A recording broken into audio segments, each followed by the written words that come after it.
నమస్తే. కరీంనగర్, ఆదిలాబాద్, నిజామాబాద్ అండ్ మెదక్ పట్టభద్రులు ఎవరైతే ఉన్నారో సో వారికి సంబంధించినటువంటి ఎన్రోల్మెంట్ ప్రాసెస్, ఎందుకంటే మార్చ్ 2025 లోపల మనకి ఎలక్షన్స్ జరగబోతున్నాయి గ్రాడ్యుయేట్స్ కి సంబంధించి. సో దాని యొక్క ఓటర్ ఎవరైతే ఉన్నారో, అంటే ఓటు వేయాలి అంటే తప్పనిసరిగా మనం ఫస్ట్ ఎన్రోల్మెంట్ చేసుకోవాలి, అంటే రిజిస్ట్రేషన్ చేసుకోవాలన్నమాట. బికాస్ ఓటు అనేది ఒక ఆయుధం. మరి ప్రజాస్వామ్యాన్ని పరిరక్షించడం లోపల దాని యొక్క పాత్ర అనేది మనం వెలకట్టలేం. కాబట్టి ప్రతి గ్రాడ్యుయేట్స్, ఉద్యోగులు కానీ నిరుద్యోగులు కానీ, సో మీరు తప్పనిసరిగా ఈ రోజు నుండి మనకి ఎన్రోల్మెంట్ ప్రాసెస్ స్టార్ట్ అయింది. మరి ఎవరు అర్హులు, అసలు ఎలాంటి డాక్యుమెంట్స్ కావాలి, దాని యొక్క ఎన్రోల్మెంట్ ప్రాసెస్ అంటే అప్లికేషన్ లోపల ఎలాంటి ఫార్మాలిటీస్ ఉన్నాయి, దాని ఫార్మాట్ ఎట్లా ఉన్నది అనేది మనం ఈ వీడియో లోపల చూద్దాం.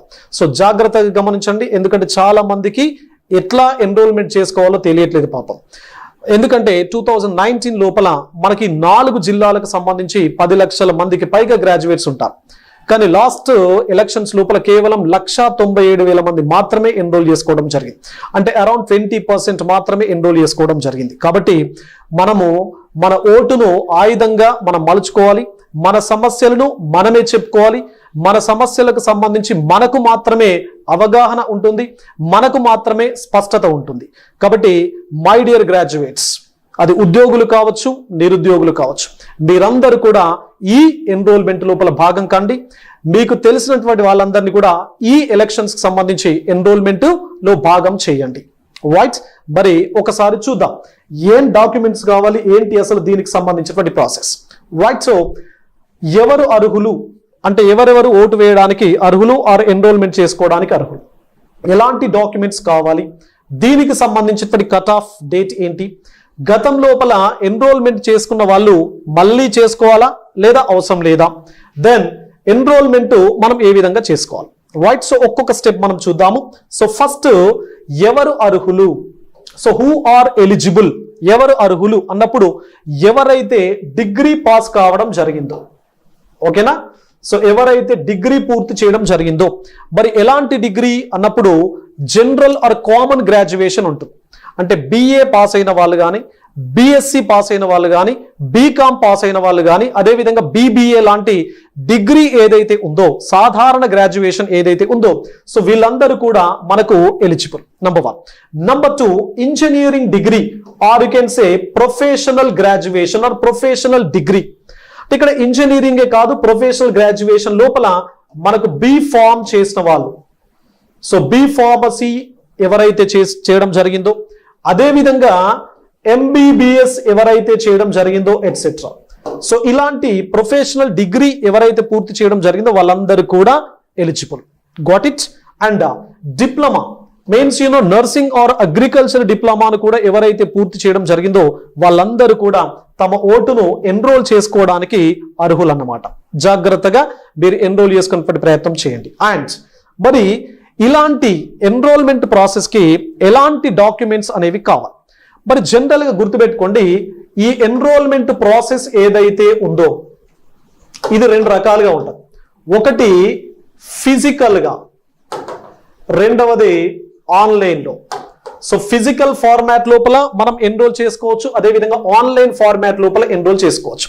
ఫిజికల్ ఫార్మాట్ లోపల మనకు అప్లికేషన్ ఏదైతే ఉందో ఈ అప్లికేషన్ ను మనం election commission of India, so that is ECI కింద మన తెలంగాణని గమనించినట్లయితే సిఈఓ తెలంగాణ, ఓకే.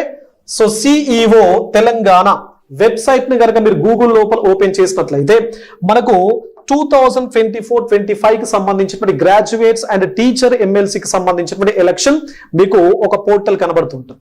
సో దీని లోపల ఫామ్ 18, ఓకే. సో ఫామ్ 18 మీరు కనుక డౌన్లోడ్ చేసుకొని ప్రింట్ తీసుకుంటే, సో ప్రింట్ తీసుకొని ఇలాంటి డాక్యుమెంట్స్ ఏవైతే ఉన్నాయో ప్రింట్ తీసుకున్న తర్వాత దాని లోపల మనకు డిఫరెంట్ కాలమ్స్ అడుగుతుంటారు. అంటే మన యొక్క డీటెయిల్స్, అంటే పర్సనల్ డీటెయిల్స్ కానీ, మన ఆధార్ డీటెయిల్స్ కానీ, మన ఎపిక్ కార్డుకి సంబంధించినటువంటి డీటెయిల్స్ కానీ, అదేవిధంగా మనకు సంబంధించినటువంటి ఎడ్యుకేషనల్ క్వాలిఫికేషన్స్ యొక్క డీటెయిల్స్. సో అవన్నీ కూడా ఈ ఫామ్ 18 లోపల మనం ఫిలప్ చేసిన తర్వాత దానికి డిగ్రీ మెమో కానీ, అంటే మార్క్స్ మెమో ఏదైతే ఉందో, అదేవిధంగా ప్రొవిజనల్ సర్టిఫికేట్ కానీ, ఆ రెండింటిలో ఏదైనా ఒకటి దాని జిరాక్స్ కాపీ మనం అటాచ్ చేయాలి.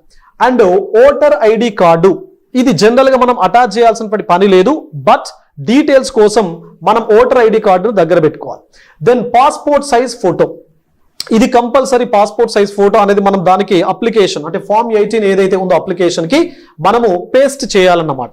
మరి పేస్ట్ చేసిన తర్వాత జనరల్ గా మన ఫోటో ఏదైతే ఉందో అట్లా స్ట్రైట్ గా, అంటే ఇటు చూడడము, అటు చూడడము, పైకి చూడడము, ఇలా ఉండడము అని కాకుండా సో సాధారణంగా స్ట్రైట్ యాంగిల్ ఏదైతే ఉందో ఆ యాంగిల్ లోపల బ్యాక్గ్రౌండ్ వైట్ కలర్ లోపల ఉన్నటువంటి బ్యాక్గ్రౌండ్ ఏదైతే ఉందో సో దాన్ని మాత్రమే క్లియర్ కట్ గా election commission of India website లోపల ఈ ఫామ్ 18 లోపల అడగడం జరిగింది. కాబట్టి colour background colour different colours లో ఉండకుండా అండ్ అటు ఇటు చూడకుండా స్ట్రైట్ యాంగిల్ లోపల ఏదైతే ఫోటోగ్రాఫ్ ఉంటుందో అది మీరు పేస్ట్ చేసే ప్రయత్నం చేయండి. దెన్ ఆధార్ కార్డు జిరాక్స్ ఏదైతే ఉందో అటాచ్ చేయాలి. దెన్ ఫోన్ నంబర్ మనం అందులో అంటే ఫామ్ 18 లోపల ఫోన్ నంబర్ను మనం ఎంటర్ చేయాలి. దెన్ ఈమెయిల్ ఐడిని కూడా ఎంటర్ చేయాలి. ఇవి రెండు ఎంటర్ చేసేవన్నమాట. ఇవి రెండు ఎంటర్ చేసేవి. ఇది జనరల్ గా మనకు డీటెయిల్డ్ ఇన్ఫర్మేషన్ కోసం మనకు ఉపయోగపడుతుంది. బట్ ఈ ఫామ్ 18 ఏదైతే మనం ఫిల్ చేస్తామో, మన డీటెయిల్స్ కంప్లీట్ గా ఫిల్ చేస్తామో, ఫిల్ చేసిన తర్వాత ఆ ఫామ్ 18 పైన మనం పాస్పోర్ట్ సైజ్ ఫోటోగ్రాఫ్ ను అతికించి ఈ రెండింటిని ఏది డిగ్రీ మెమో లేదా provisional certificates and Aadhaar card ఈ రెండు జిరాక్స్ ను మనము కంప్లీట్ గా ఆ ఫామ్ 18 లేదా అప్లికేషన్ కు అటాచ్ చేసి తహసీల్దార్ ఆఫీస్ లోపల మనం ఇవ్వాలి.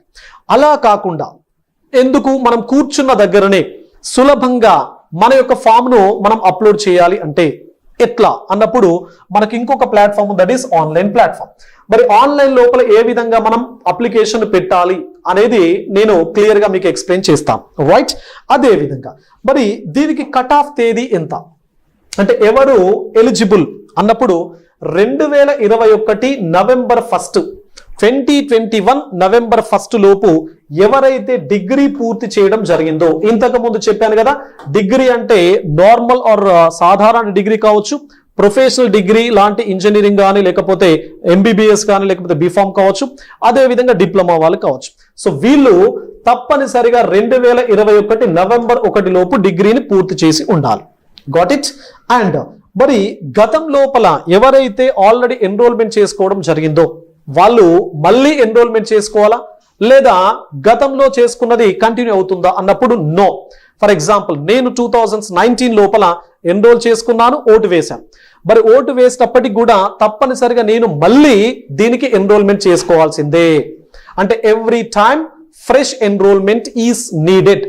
కాబట్టి గతం లోపల ఉన్నది అని చెప్పేసి ఎట్టి పరిస్థితి లోపల మీరు నెగ్లెక్ట్ చేయకండి దయచేసి. కాబట్టి ఎవ్రీ టైమ్ ఫ్రెష్ ఎన్రోల్మెంట్ అనేది మీరు గుర్తుపెట్టుకోండి. అండ్ మరి ఎలా ఎన్రోల్